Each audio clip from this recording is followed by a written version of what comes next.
Is Mercedes versus BMW Germany's version of Holden versus Ford? Not exactly, but if you notice that this new E-Class has arrived in Australia just months after the new BMW 5 Series, it might seem that way. This new E-Class though has done something different. Instead of electric cars and multiple variants sitting under the E-Class name, there's just one, the E300. It's pretty well spec'd, but is it enough to battle the Bavarian big brawler and beat it in the sales race? We're here to find out. While cross-shopping the E-Class and BMW 5 Series would normally be relatively easy, the Merc's $131,500 starting price before on-road costs puts it plenty north of the base 520i, which is the only petrol one available in BMW's range, at $114,900. But the E-Class is stacked with features as standard, and while there are a couple of option packs, Mercedes Australia has tried to streamline the most popular features and specifications into the E300.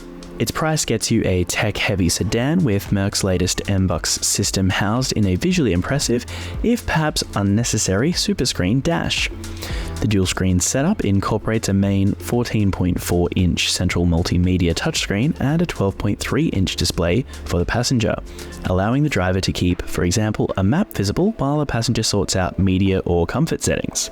The system is also designed to avoid taking users through sub-menus, although it can be bypassed by wireless Android Auto or Apple CarPlay. Heated and vented front seats, leather upholstery, wireless phone charging, and a 17-speaker Burmester sound system with Dolby Atmos 4D sound are also standard. The latter of these is a clever feature that positions different elements of the audio, usually music, to give a 360-degree feeling, as well as turning bassier tones into a physical vibration through each of the front seat's backrests. In terms of its design, it still looks pretty reserved, and that's kind of a good thing. It's an E-Class and it should look that way. But there are a couple of interesting things to look at on the outside of the car, one of them being the headlights and the other mainly is the tail lights. There's about a little bit more than a million pixels actually in each of the headlights, and the taillights have the Mercedes-Benz star motif from the logo in them. They're kind of cool little ways to tell which one is a new Mercedes-Benz E-Class and which ones are the old ones. From the front seats of the E-Class, it's pretty hard not to notice and talk about the super screen.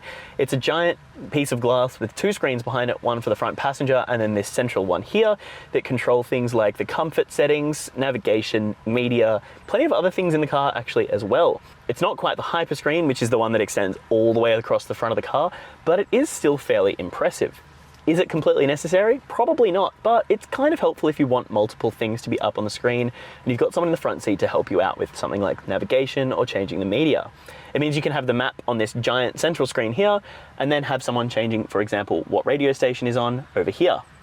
One of the other big things for the new E-Class is that Mercedes says its Hey Mercedes function, which might go off now that I've said it, is a little bit smarter than it was before. They're trying to use AI to make it able to understand requests a little bit easier, use past learning to make things a little bit more simple.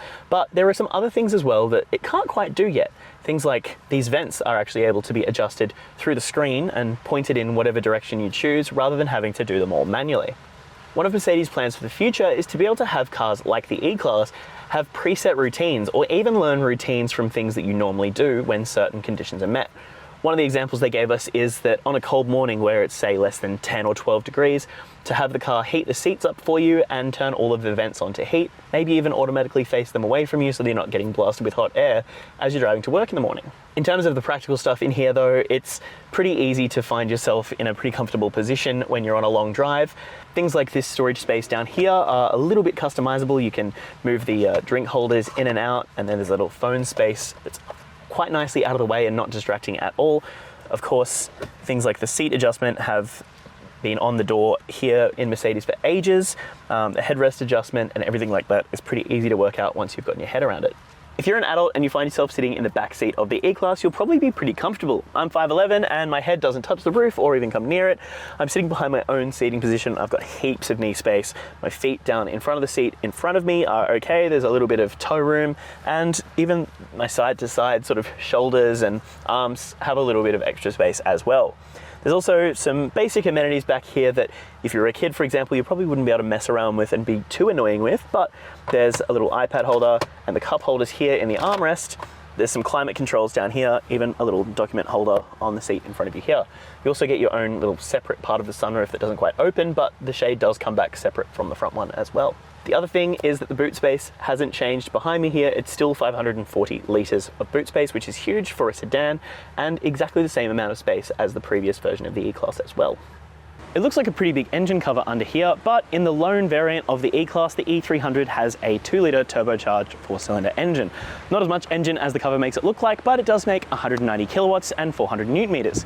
However, it also has a 48-volt electric system as well that can add up to 17 kilowatts and 205 newton meters. That's all driven to the rear wheels via a 9-speed automatic gearbox. Mercedes Australia claims it uses 7.2 litres per 100 Ks on the combined cycle, but during testing today, even though we weren't able to test it from pump to pump, the computer was showing about 9.3 to 9.4 litres per 100 Ks after some fairly spirited driving, which dropped down to about the mid-8s, 8.6, 7 in the afternoon with a little bit more highway time.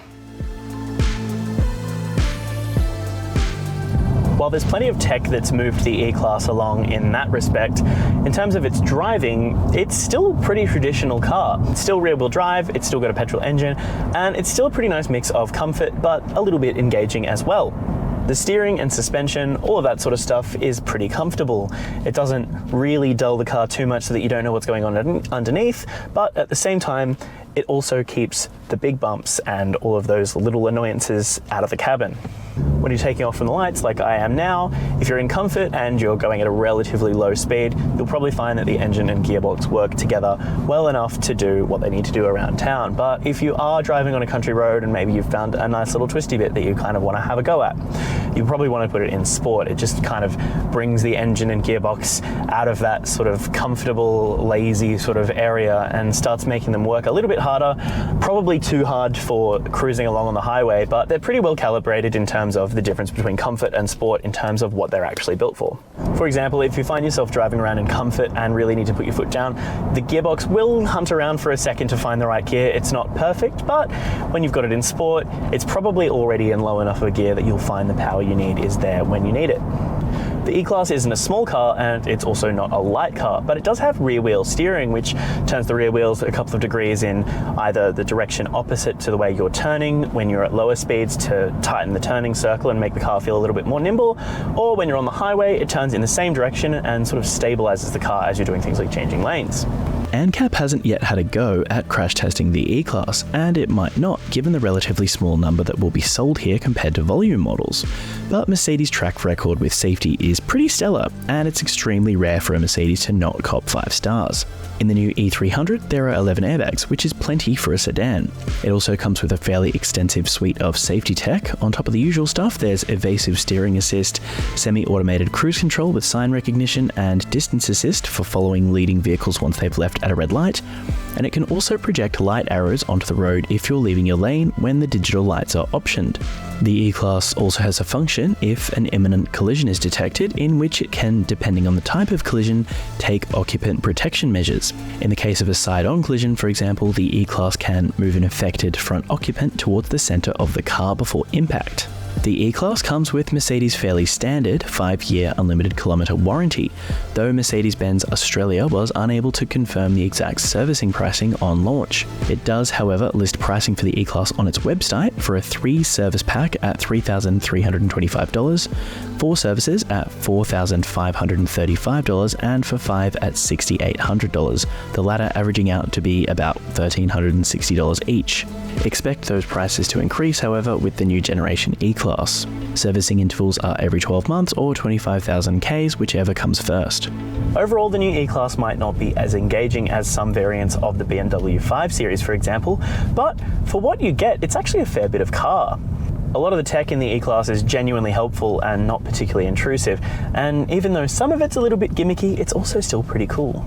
It looks good, it's comfortable, and it drives well, and there's plenty of space inside for 4 people on a road trip.